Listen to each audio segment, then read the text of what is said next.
Je laisse la parole de suite à Antonio, alors qu'on ne présente plus, là je ne le dis pas, et qui fait partie des compères organisateurs de ces journées monstrueuses ou horrifiques, nous autres monstres victoriens. Et je te laisse la parole, Antonio. Parfait, Sébastien, merci beaucoup. Vous allez voir que ça risque d'être un petit peu frustrant parce qu'il y a comme une grande problématique qui est annoncée et on n'aura pas le temps de voir tout ça dans le détail. Ça va être divisé en deux. Si on passe au quatre, donc ce sera le deuxième volet, puis sinon ça va faire l'objet d'une publication dans un prochain numéro de O30 consacré au néo-victorianisme et de là mon retour aux victoriens un peu inattendu pour moi aussi. Nous ne rencontrons jamais les Victoriens eux-mêmes, mais plutôt une image médiatisée, comme celle que nous avons lorsque nous jetons un coup d'œil dans nos rétroviseurs en conduisant, écrit Simon Joyce dans un essai qui porte justement le titre The Victorians in the Rearview Mirror. Donc cette comparaison souligne le paradoxe où nous nous trouvons lorsque nous essayons de cerner le passé devant regarder vers l'avant pour voir ce qui se trouve derrière nous, et qui, par ailleurs, ne peut nous parvenir que sous la forme d'une distorsion.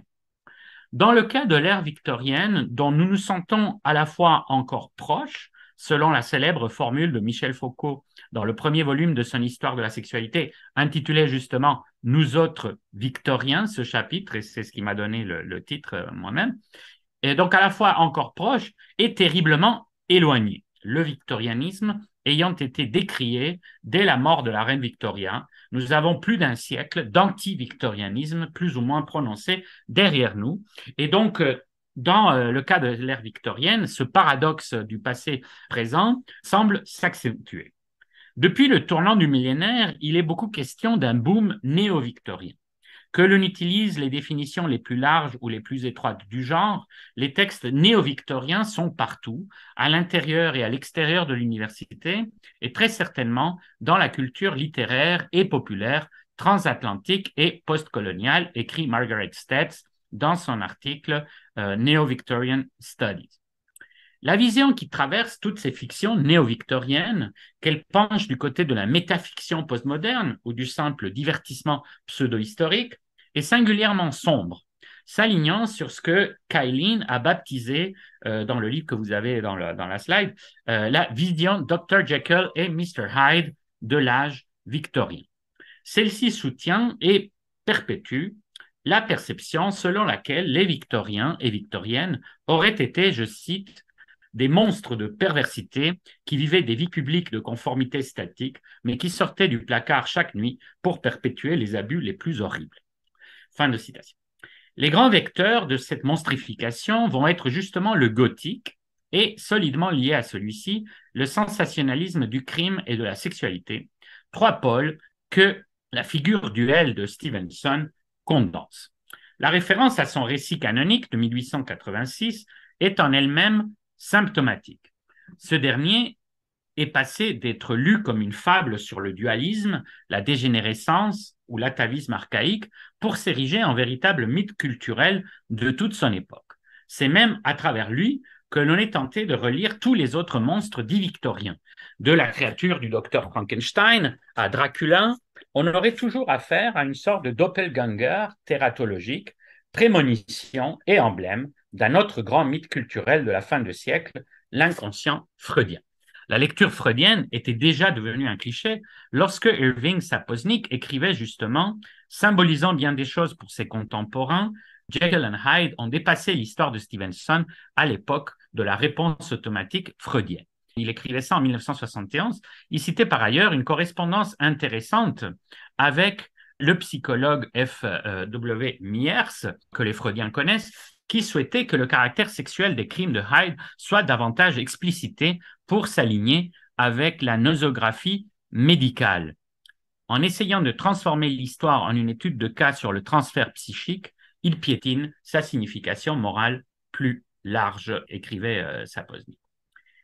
En amont, si le romantisme noir victorien et le gothique qui en est l'expression la plus marquée est tout entier placé, selon la célèbre analyse de Mario Praz, à l'ombre du divin marquis, donc ça c'est dans la très célèbre Bible pour tous ceux que ça intéresse. Bon, là, ici, nous avons une belle représentation, illustration donc, de la transformation de Jekyll and Hyde.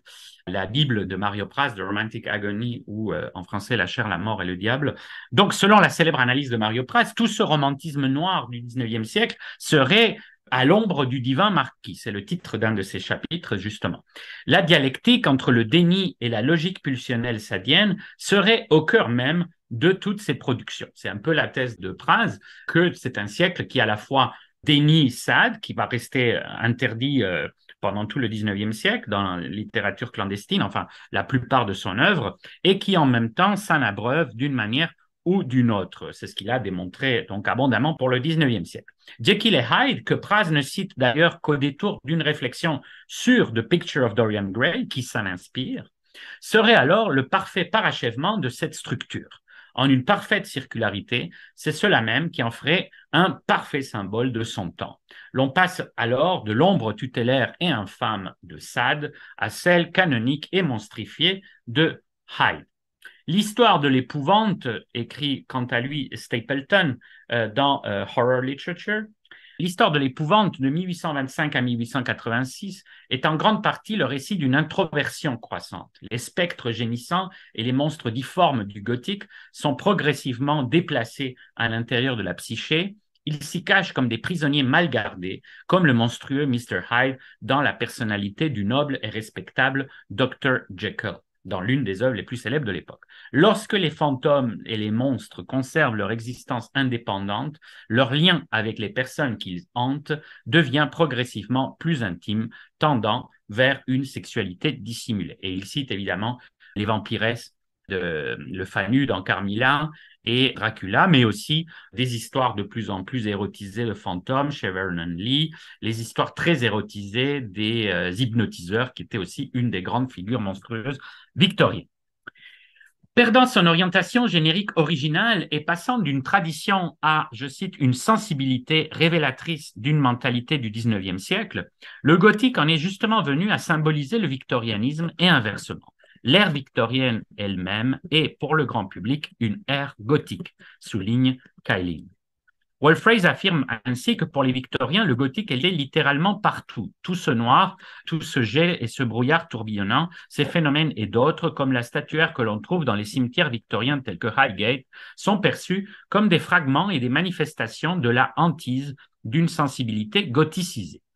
Cependant, comme le souligne Kaelin, les hommes et les femmes de l'époque victorienne se considéraient davantage comme vivant à une époque de progrès civilisé que de barbarie gothique. C'est au XXe siècle que l'ère victorienne a été rétrospectivement homogénéisée et transformée en un âge de répression sexuelle, assombri par des transgressions perverses, un âge d'hypocrisie et de dualité, où la bienséance et la pornographie coexistaient, un âge auquel un vocabulaire gothique pouvait être appliqué à bon escient. Dans l'esprit du grand public, l'Angleterre victorienne est plongée dans le brouillard et menacée par Jack l'Éventreur, peuplée d'églises gothiques et imprégnée de perversité sexuelle, drapée dans la noirceur dickensienne et traquée par Sherlock Holmes. Dans le sillage de la mythologie médiatique générée autour des crimes de Whitechapel, le tueur maniaque en vient à incarner le stéréotype de l'hypocrisie habituellement associé à la société du 19e. Ces activités suggèrent un monde souterrain sombre qui, nous le supposons, se cachait juste sous la surface de la société victorienne respectable. C'est le préjugé qui a donné naissance au vilain incarné par Todd Slaughter, nous allons y revenir, qui tuait la nuit et assistait à des soirées de thé poli le jour, et à la théorie populaire, mais ridicule, écrit Kaelin, selon laquelle les meurtres de Jack l'Éventreur ont été commis par le duc de Clarence dans le but de faire taire les prostituées qui menaçaient de compromettre ses chances d'accession à la magistrature suprême. Il s'agit d'un stéréotype que l'on retrouve dans les romans policiers de l'époque victorienne, en particulier dans les articles intitulés le Maiden Tribute, comme l'a démontré Judith Balkovich dans City of Dreadful Night, qui est aussi un livre très intéressant sur notamment la figure de Jack l'Éventreur, la mythologie qui se crée autour de Jack dès la fin du XIXe siècle. Et là, ce n'est plus Kailin, je me suis trompé, c'est suite dans Inventing the Victorians, qui est aussi un livre très intéressant que je suis en train de citer. On le retrouve également sous une forme mutante dans les tentatives récentes des universitaires de récupérer les femmes tueuses du 19e siècle comme des figures proto-féministes dont les empoisonnements étaient dans un certain sens des actes antipatriarcaux, des réponses à des vies intolérablement surréglementées et à des hypocrisies sociales. C'est ainsi que le terme victorien est devenu un raccourci pour décrire tout ce qui est négatif dans la société contemporaine. Une vision des victoriens désormais hégémonique et déclinée sur tous les supports médiatiques, mais aussi dans le discours social dans son ensemble, jusque dans les études académiques elles-mêmes. Le public a tendance à considérer le gothique comme un mode de représentation indiquant le retard, l'atavisme, la perversité, la répression sexuelle, le meurtre et l'abus, et le rejette pour cette raison comme appartenant au passé. Les Victoriens représentent ce passé en tant que monstre de perversité dans une Grande-Bretagne peuplée de grotesques et de caricatures, de psychotiques et de schizophrènes. On pourrait l'appeler, écrit Quillin, la vision Dr. Jekyll et Mr. Hyde de l'époque victorienne. En effet, si l'une des plaintes les plus populaires à l'égard des Victoriens est leur participation à des spectacles de monstres, les freak shows, Elephant Man, etc., alors ils sont devenus pour nous une collection de monstres. L'on peut y voir à l'œuvre une parfaite monstrification de ce que Foucault désigna et critiqua comme l'hypothèse répressive. Je n'ai pas le temps d'entrer dans le détail de ce débat notamment entre Foucault et un des premiers historien à s'intéresser à la pornographie victorienne, donc Stephen Marcus, dans The Other Victorians. Et c'est justement ce débat qui oppose les théories anglo-saxonnes sur la répression sexuelle versus l'idée chez Foucault d'une répression qui n'est pas du domaine de la suppression, mais qui au contraire est du domaine de la productivité de sexualité. Et donc, ce serait intéressant de voir dans le détail comment justement c'est cette hypothèse répressive qui est monstrifiée à travers la vision de Jekyll et Hyde. Des romans tels que Fingersmith de Sarah Waters, des films comme Crimson Peak de Guillermo del Toro, des séries telles que Penny Dreadful ou des bandes dessinées telles que El amante de Lady Frankenstein d'Hernán Migoya et Patricia Breccia partagent allègrement et amplifient cette perception auprès d'un public désormais planétaire. C'est cette vision devenue dominante dans nos fictions et bien de nos études influencées par celle-ci que nous aimerions interroger ici dans le sillage du paradoxe soulevé par Quillin. L'on pourra y lire en filigrane un des soubassements de l'équation obsédante entre horreur et sexualité que postulent inlassablement nos fictions et nos critiques. Nous ne pouvons toutefois, dans les limites de cette communication, qui en plus va être coupée, comme je dis, de moitié, qu'esquisser une généalogie de la monstrification de ce qu'on peut appeler le victorianisme, recouvrant la vision de l'âge victorien depuis la fin de celui-ci, sur le modèle bien connu du médiévalisme, qui désigne l'imaginaire du Moyen-Âge dans les siècles ultérieurs. Alors, je n'ai pas trouvé d'autres termes, ça pose un problème parce qu'il y a d'autres acceptions du terme victorianisme, mais je trouve qu'on parle beaucoup de néo-victorien, etc. Mais en fait, je pense qu'on peut l'englober dans une vision beaucoup plus large, c'est ce que je vais vous proposer, qui est un victorianisme donc posthume par rapport à l'âge victorien. Ce victorianisme commence donc à s'articuler dès 1901, la mort de Victoria, et finira par recourir progressivement une période historique assez floue, annexant des figures en amont et en aval du règne de Victoria stricto sensu. Je rappelle que Victoria règne de 1837 à 1901. Or, en fait, on va mettre dans le panier du victorien,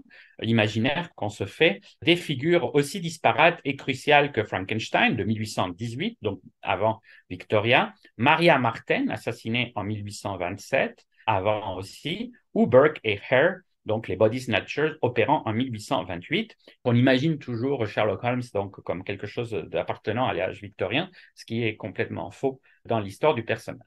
Ce victorianisme sur la longue durée peut se diviser à son tour en différentes étapes.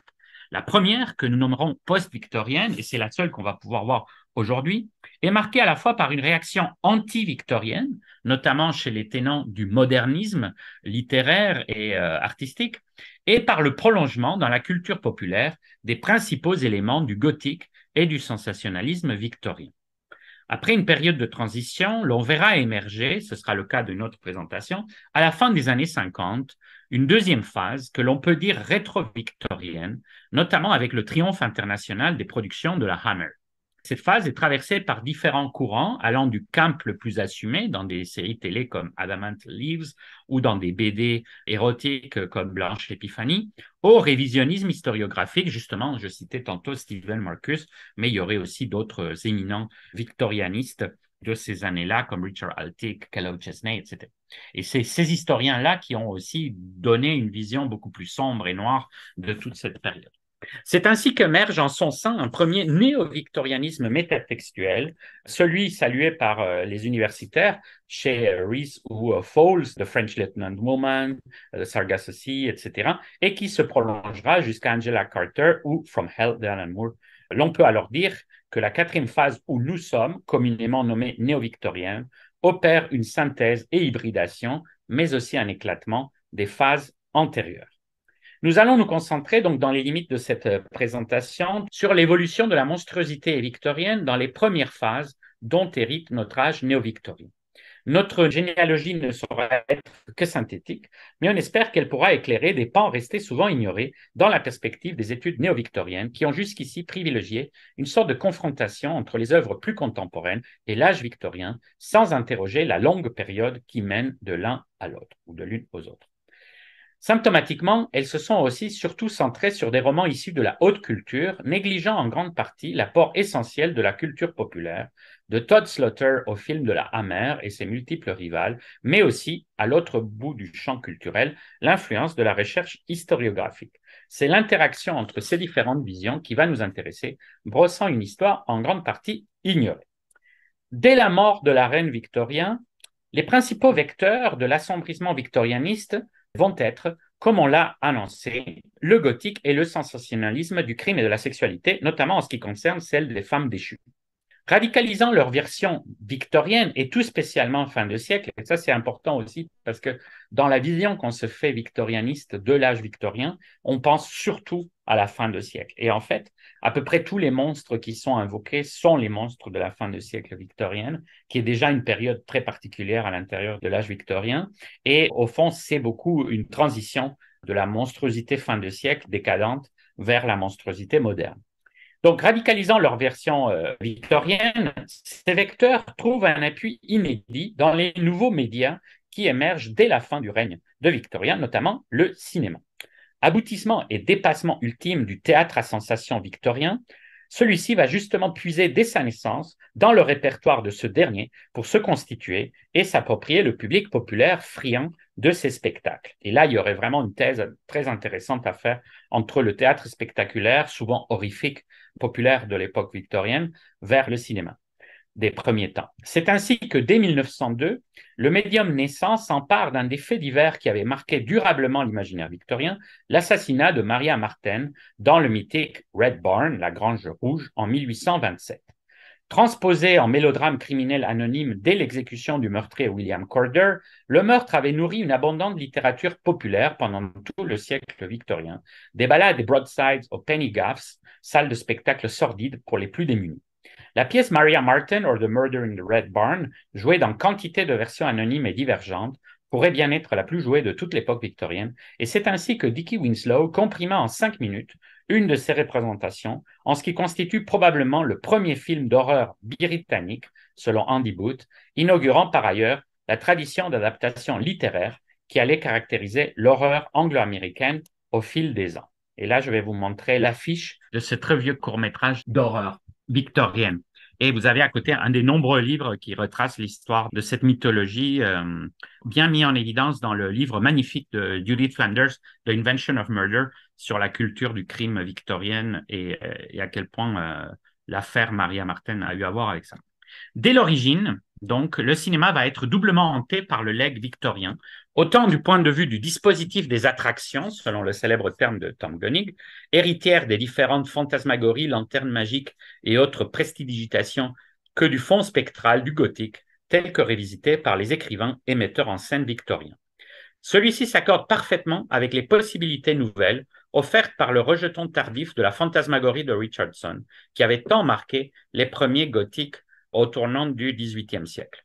La monstruosité victorianiste ne pourra plus se concevoir sans cette symphonie des ombres qui, dès le cinéma des premiers temps, inonde les écrans du globe de manière massive et ininterrompue. Et là, je vous renvoie à l'impressionnant catalogue de plus de 1000 films d'horreur tournés avant 1930 et dont la plupart sont aujourd'hui disparus, réunis par Howarth et Workman dans Tome of Terror, Horror Films of the Silent Era. On s'est vraiment beaucoup trompé sur l'histoire du cinéma d'horreur en commençant presque systématiquement par les années 30 et l'âge d'or de l'Universal, etc. En fait, dès les origines du cinéma, c'est un des genres les plus populaires, avec donc quantité effarante de films, dont la plupart malheureusement perdus, comme tout ce qui est propre d'ailleurs au cinéma des premiers temps. Très vite, le nouveau médium va ériger un véritable panthéon horrifique qui restera plus ou moins stable jusqu'à nos jours, prolongeant la riche tradition des adaptations théâtrales des grands succès romanesques gothiques. La première adaptation cinématographique de The Strange Case of Jekyll and Hyde date de 1908, donc à peine 20 ans après l'apparition du livre, et le roman de Stevenson connaîtra au moins 6 autres adaptations avant le grand classique de Robin Mamoulian en 1931, qui intégrera le mythe dans le panthéon des movie monsters tout en le sexualisant, extension donc du modèle freudien parachevé depuis la lettre de Myers que je citais tantôt. Et donc là, nous avons les deux versions, donc la version initiale de 1908 et la version très monstrifiée et très sexualisée de Mamoulian en 1931.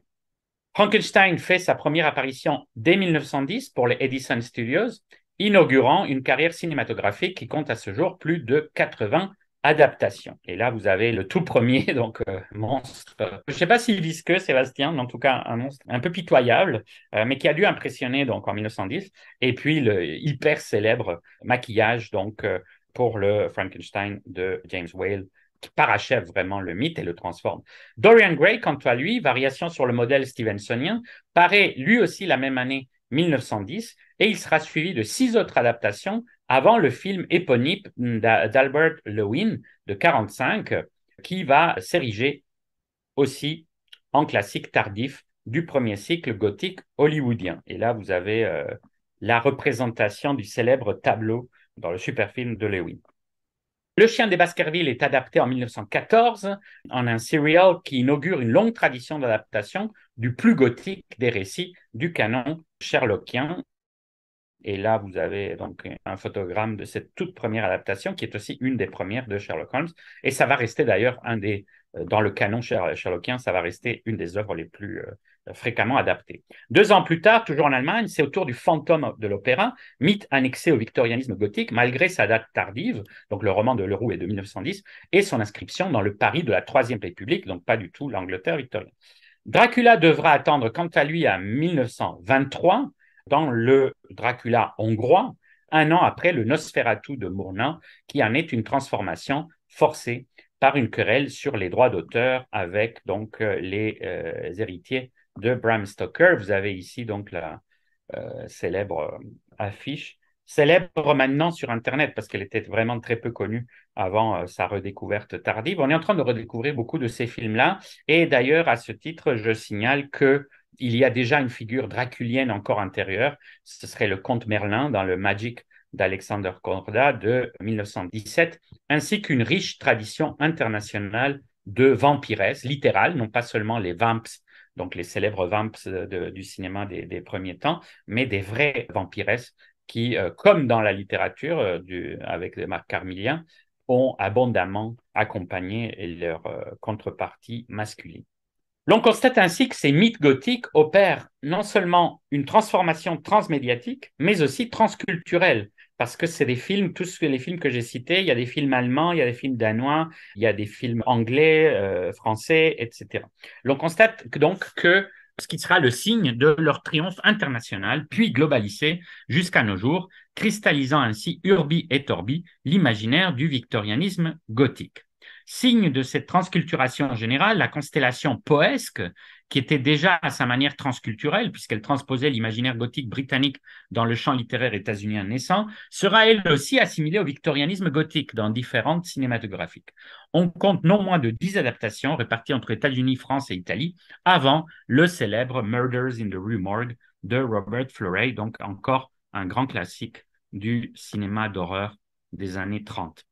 Donc, on le voit que ce cinéma d'horreur des années 30, qu'on a souvent pris comme point de départ, c'est déjà un point d'aboutissement, c'est déjà une synthèse, c'est déjà une transformation d'un matériel filmique préalable. Très populaire aussi dans le cinéma horrifique des premiers temps, les figures de Svengali, donc le magnétiseur de Georges Dumaurier, ou du docteur Moreau se fondront dans le mythe plus général et composite qu'on a cité tantôt du savant fou, qui va être un des grands mythes cinématographiques dès les origines. Symptomatiquement, cette vague tératogonique entraînera une réaction puritaine que l'on a pu rapprocher du victorianisme. L'adoption du Code Hayes dès 1934 à Hollywood visera en grande partie à mettre fin au cortège des monstres de l'Universal et des studios rivaux. Symptomatiquement, donc, c'est comme le retour de la censure victorienne, essayant donc de mettre fin aussi à cette monstruosité hautement érotisée dans ces films des années 30. Le cinéma d'horreur, qui avait prouvé sa rentabilité dès la naissance du cinéma, survivra toutefois en expurgeant ses aspects les plus subversifs, la violence et la sexualité, jusqu'à nouvel ordre.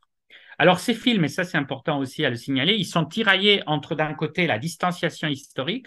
Alors par exemple, La rue Morgue, il se situe au 19e, le Jekyll et Hyde de Mamoulian est victorien, le prologue métatextuel à Villa Deodati de Bride of Frankenstein présente justement Mary Shelley, Polidori, Shelley et Byron réunis dans la villa suisse avant la création du monstre de Frankenstein par Mary. Et donc, nous situe dans une sorte de monde un peu étrange. Le monde de Frankenstein et le monde de l'Universal en général est plutôt presque une sorte d'Uchronie. Détail amusant, la seule date qui permet de situer la diégèse du film, qui enchaîne directement avec le premier Frankenstein dans la diégèse, est celle qui paraît sur une des tombes pillées, restituant l'action à la fin de la période victorienne, 1899. Et détail ironique, c'est que c'est la date de naissance de James Whale, donc la date de naissance du réalisateur. Et là, il y a comme un clin d'œil très métatextuel.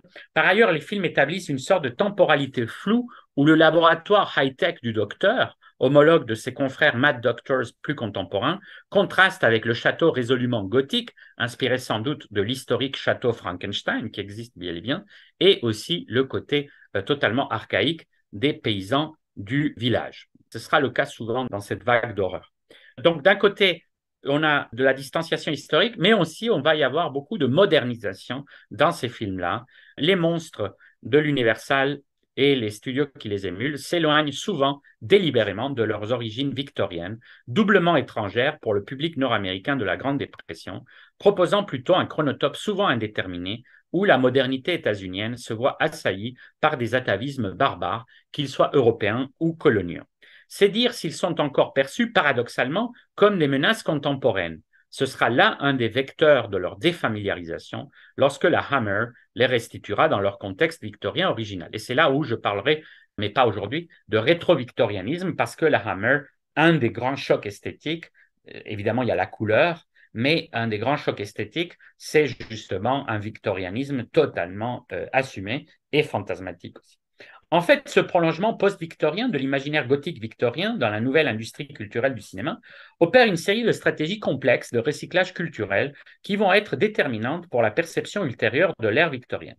Mais parallèlement à cette canonisation de certaines figures du gothique victorien, qui vont devenir jusqu'à nos jours les créatures les plus emblématiques du panthéon tératologique occidentale, et on les retrouvera symptomatiquement réunis dans des œuvres telles que The League of Extraordinary Gentlemen ou Penny Dreadful, d'autres figures émergent qui vont elles aussi durablement conditionner le victorianisme sombre. Et c'est là où je vais vous parler de cette figure très étrange de Todd Slaughter, qui est moins connue pour le grand public maintenant.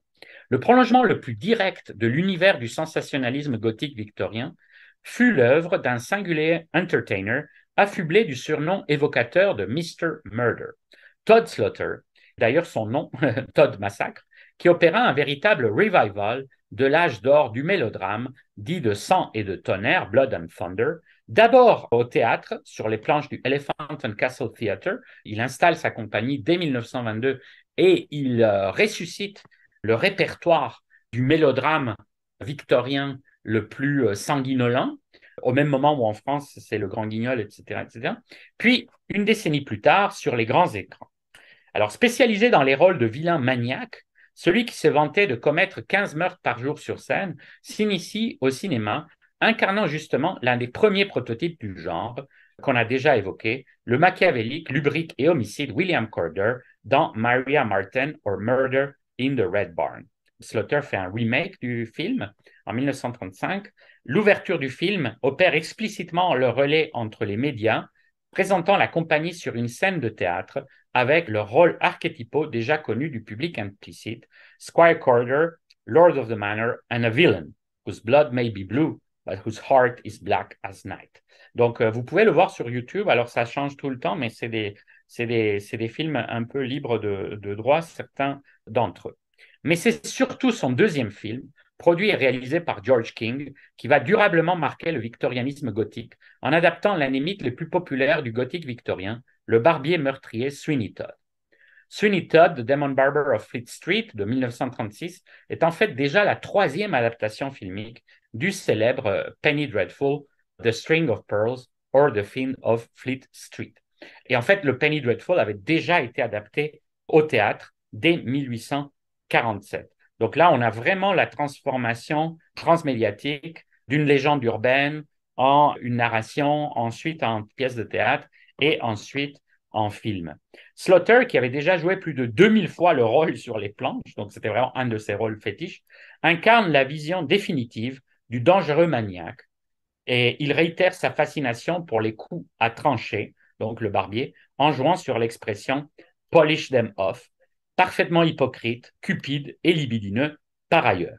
Plus encore que William Corder, son Sweeney Todd incarne la monstruosité latente sous le respectable vernis victorien. Et là, je vous présente le film. Il est en noir et blanc, mais ici, il est colorié pour rendre ça un peu plus contemporain ou vintage, on ne sait pas trop. C'est Todd Slaughter, vous voyez ici vraiment le rôle du parfait faux cul victorien et du parfait timbré aussi, parce que c'est à la fois donc le personnage très cupide, etc., qui zigouille tous ses clients pour se faire avec leur argent, ou bien pour avoir des relations sexuelles avec leurs épouses, leurs filles, etc., et aussi tout simplement parce qu'il est complètement fou.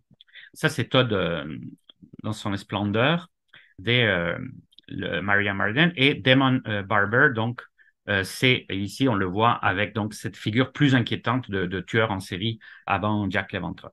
Ce qui est important aussi, c'est de voir qu'il y avait beaucoup de censure qui a pesé sur le cinéma d'horreur britannique avant la Hammer. Ce sera aussi une des surprises de la Hammer, de pouvoir aller contre la censure de manière plus éclatante. Mais en fait, ce qui marche bien pour ces productions-là, c'est que comme le public connaissait déjà les pièces, ça faisait vraiment partie de la culture populaire, bah, au fond, on n'avait pas besoin de montrer toutes les horreurs et surtout le côté cannibale qu'il y a dans le mythe de Sweeney Todd. Vous avez sans doute vu la version du musical par Tim Burton. Slaughter reprendra cette duplicité fondamentale, symbole du syndrome donc victorianiste de Jekyll et Hyde, déjà souligné par Quillin, dans une série d'autres rôles tout aussi macabres pour des films fauchés tournés à l'abri des quotas protectionnistes de l'industrie britannique, ce qu'on appelle les quotas quickies, ce qui va marcher par la suite pour beaucoup de cinéma d'exploitation, série B, série Z. La duplicité s'érige même en principe métatextuel face au régime de censure, comme je disais, qui plus encore qu'aux États-Unis ténaille le cinéma britannique, excluant les représentations de l'extrême chères au cinéma horrifique. Le mélodrame victorien joue un rôle d'exutoire puisque ses pires atrocités, comme le cannibalisme dans Sweeney Todd, sont suffisamment connues du public pour qu'il suffise de simplement les évoquer. L'impact émotionnel reste alors entier, permettant de subvertir la censure par des simples allusions. En cela, Slaughter reste à sa manière une sorte de eminent Victorian, pour reprendre là un jeu de mots que je ne pourrais pas vous expliquer dans le temps que j'ai. Dans Les Crimes de Stephen Hawke, 1936, un pastiche décrit par Slaughter dans le prologue du film comme un nouveau vieux mélodrame, le personnage principal est un prêteur sur gage respecté qui mène une double vie en tant que le célèbre spin breaker, donc le casseur d'épines dorsales, cambrioleur et tueur en série maniaque. Ce sera ensuite le tour au tout aussi maniaque le loup, qui précède ses apparitions monstrueuses en hurlant à la manière d'un lycanthrope dans The Face at the Window, adaptation du mélodrame homonyme de Brooke Warren de la fin de l'époque victorienne. Tout aussi monstrueux est son personnage dans Crimes at the Dark House, mélodrame macabre inspiré du célèbre sensation novel de Wilkie Collins, La femme en blanc. Symptomatiquement, l'intrigue de ce volumineux three-decker est réduite à un jeu de massacre où Slaughter après avoir assassiné le riche Sir Percival Glyde dans les champs aurifères d'Australie et pris son identité afin d'hériter de ses biens en Angleterre, devra se lancer dans une série de meurtres de tous ceux qui le soupçonnent d'être un imposteur et qui l'empêchent de réaliser ses plans. Donc là, vous avez les versions qui essayent de glorifier ça pour le public plus contemporain de ces films qui ont été longtemps méconnus aussi par ailleurs, on les a beaucoup oubliés. Ces films parachèvent l'hyperbolisation du vilain des mélodrames victoriens qui va s'ériger progressivement en une sorte d'idéal type, pour reprendre le terme de Max Weber, de l'âge victorien. Alors que les élites du modernisme littéraire affirment un anti-victorianisme féroce dans le sillage justement du célèbre Eminent Victorians de Leighton Strachey. Ses prédécesseurs, confesse l'auteur à sa complice Virginia Woolf dès 1912, lui semblent être, je cite, une série d'hypocrites à la bouche bousillée, les rendant par la suite responsables, de par leur système profondément maléfique, de l'horreur de la Première Guerre mondiale. Ce point est essentiel pour comprendre la véritable horror victorianorum, donc l'horreur des Victoriens, selon l'expression du philosophe David Stove, qui va s'exprimer dans la haute culture d'après-guerre et dont on pourrait postuler que les horreurs victoriennes de la culture populaire constituent une sorte d'envers hypertrophié. Je vais finir par l'évocation de l'autre grand monstre, puisqu'on parle de maniaque, etc. On l'a cité évidemment déjà. Parallèlement, l'obsession de Slaughter et son public pour les meurtriers maniaques ne peut se comprendre sans la véritable commotion déclenchée par les crimes de Whitechapel en 1888 et la mythification progressive de la mystérieuse figure de Jack l'Éventreur.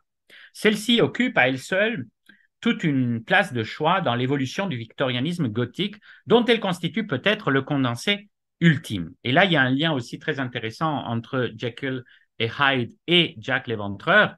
Non seulement on a compris rétrospectivement, parce que c'est antérieur, le texte de Stevenson, mais non seulement on a compris Jack à travers Hyde, et même il y a eu un effet assez singulier, c'est que l'acteur qui incarnait Hyde dans la pièce de théâtre, qui elle, a eu plus encore de succès que le roman, a été un des accusés, un des suspects d'être Jack l'Éventreur. Et donc, bon, là, je vous invite à aller vous plonger dans le rabbit hole de la ripérologie, de cette science complètement maniaque et obsessionnelle autour de Jack l'Éventreur, de tous les gens qui essayent chaque année de découvrir qui il était réellement. Un des grands suspects, ça a été à un moment donné donc l'interprète de Hyde.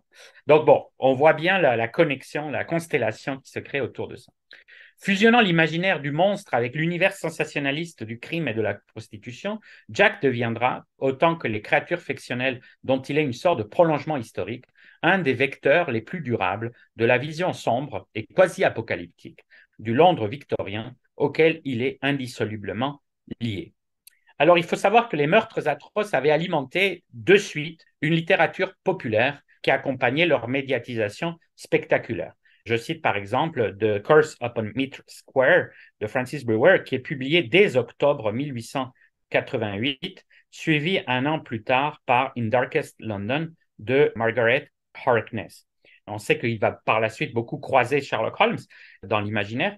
Et en fait, ce crossover entre ces deux figures du mal absolu et du garant de l'ordre tardif victorien apparaît dès 1907 dans un feuilleton allemand, Aus dem Geheimakten des Weltdetektivs, donc le numéro 18, inaugurant une féconde tradition de transfictionnalisation qui dure jusqu'à nos jours. Ces meurtres avaient donc alimenté toute une littérature populaire, mais c'est la nouvelle de Lodger, publiée par Mary Belloc Lowndes en 1911 et novélisée 2 ans plus tard, qui va fournir la base à la première transposition filmique adaptée par nul autre qu'Alfred Hitchcock dans The Lodger Story of the London Fog de 1927. Et ici, vous avez à la fois l'illustration de la nouvelle originale, avec déjà cette omniprésence de la brume londonienne victorienne, qui va rester vraiment l'élément iconographique jusqu'à nos jours, et la transposition incroyable, le grain hallucinant de cet élément-là dans le film de Hitchcock, et cette présentation très énigmatique du locataire, donc éponyme dans le film. Symptomatiquement, ces œuvres renforcent l'ambivalence constitutive du monstre victorien, puisqu'elles reposent sur la difficulté d'établir l'identité de ce dernier dans un monde où tout un chacun est devenu suspect. En fait, l'idée du locataire Et c'est assez intéressant parce que c'est vraiment la première grande transposition. Donc, il y en a eu d'autres avant, mais qui n'ont pas eu ce statut de créer un mythe littéraire. Donc là, on est vraiment aux origines du mythe littéraire de Jack l'Éventreur. Et ce n'est pas Jack qui est vraiment le... Enfin, c'est Jack, mais c'est plutôt l'idée du locataire mystérieux qui est venu à Belloc Lowndes lors d'une conversation familiale où il fut question d'anciens serviteurs de son père qui étaient convaincus que Jack, le vrai Jack, était resté dans leur gîte avant de commettre le plus horrible de ces meurtres. Mais l'idée que Jack était un élusif locataire de pension londonienne était déjà intégrée dans sa mythologie avant ça, parce que l'un des premiers à la populariser fut Forbes Winslow, un psychiatre qui s'était mêlé un moment à l'enquête et qui est devenu lui-même suspect. En fait, tout le monde qui a eu affaire à Jack à un moment ou à un autre est devenu suspect pour quelqu'un dans la ripérologie et qui publia ses mémoires, Recollections of 40 Years, un an avant la nouvelle de Belloc Lowndes. Ça faisait déjà partie de la mythologie de Jack que Jack était de passage et que ce qui lui permettait de fuir facilement, etc., c'est qu'il habitait dans une des innombrables pensions londoniennes. Donc, ça a été une des pistes qui a été suivie pendant très longtemps. Cette association entre Jack l'Éventreur et les locataires des pensions de l'époque, c'est justement l'idée que tout le monde peut être Jack, que tout le monde peut être suspect, ce qui rejoint donc ce mythe Jekyll et Hyde du victorianisme, où tout le monde, aussi respectable soit-il, peut cacher en lui des travers absolument maniaques. Ce à quoi renvoie leur titre énigmatique sous lequel se cache la figure élusive de Jack, érigée en nouveau everyman du mystère urbain. C'est là, par ailleurs, l'émergence d'un thème profondément hitchcockien, dont on voit ici la multiple genèse. Contraint par le studio Gainsborough, qui craignait d'aller à l'encontre de l'image galante de la star principale, Ivan Novello, il fut obligé de l'exonérer de tout doute. Ses allées et venues mystérieuses seront expliquées par le fait qu'il est lui-même à la chasse du monstre évanescent, alors que son idée initiale était de rester fidèle à la fin ambivalente et énigmatique du roman. On saura juste que les propriétaires de la pension ont des indices comme quoi ce mystérieux locataire aurait été Jack, et ce mystérieux locataire meurt noyé, et on ne sait pas si c'est un suicide ou qu'est-ce qui s'est passé. Donc le roman avait justement, pour créer le mythe littéraire, misé sur le côté ambivalent de la chose. Toutefois, le poids de la culpabilité de l'éducation chrétienne du réalisateur trouve là matière à s'interroger sur la hantise de l'innocent faussement accusé, qui ne cessera de revenir dans son œuvre. L'on ne saurait ici entrer dans le détail de ce premier chef-d'œuvre du maître du suspense, mais son incorporation de l'esthétique expressionniste, assimilée lors de son passage à l'UFA en Allemagne, va marquer durablement l'iconographie visuelle du victorianisme gothique, ce que souligne le titre complet lui-même, donc A Story of the London Fog. Donc c'est le brouillard qui devient un protagoniste, de même que Nosferatu, c'était une symphonie des ombres.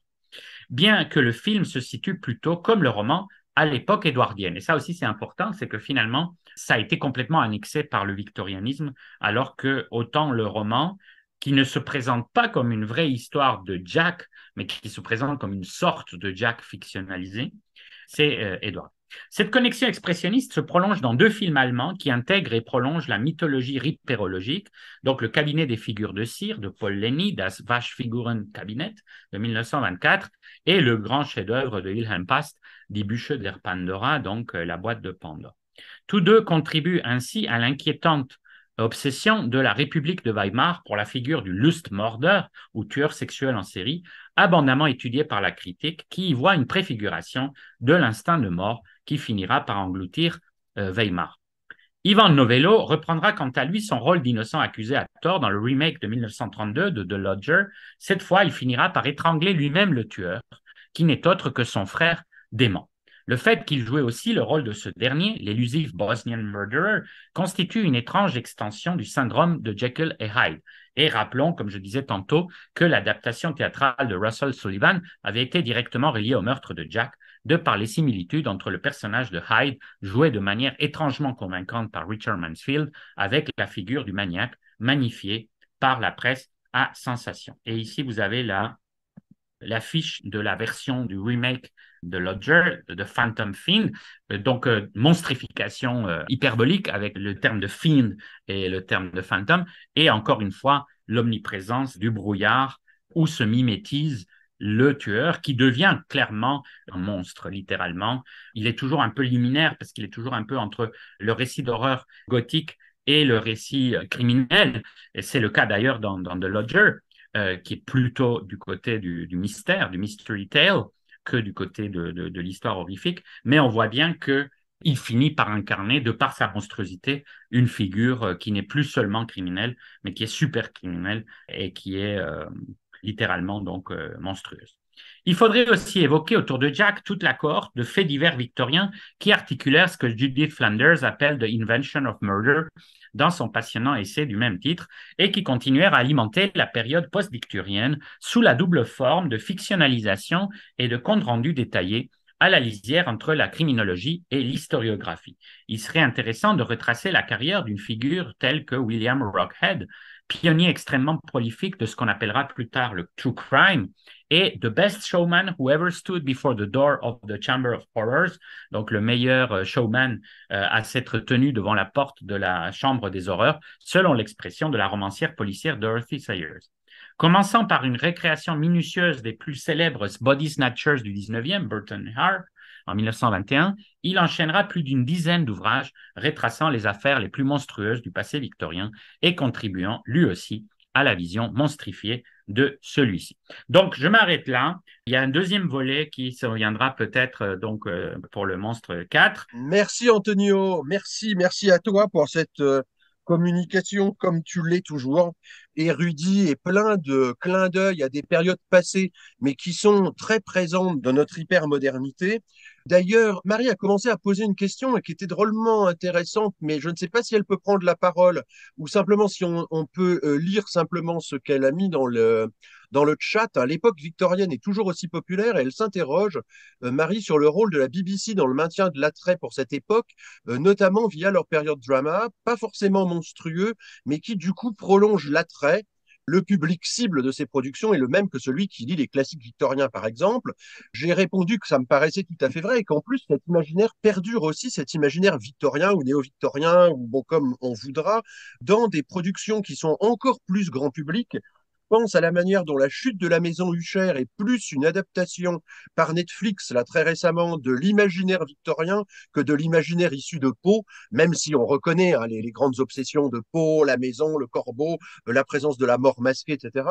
Et peut-être dans la série Bodies, il s'agit d'un voyage dans le temps, je ne veux pas non plus spoiler, l'une des périodes entre lesquelles on navigue, c'est précisément l'époque victorienne, ou plutôt, comme tu l'as rappelé, Antonio, la fin de siècle à laquelle on réduit souvent la période victorienne, alors qu'en réalité, ça commence au romantisme et ça déborde même presque sur la belle époque.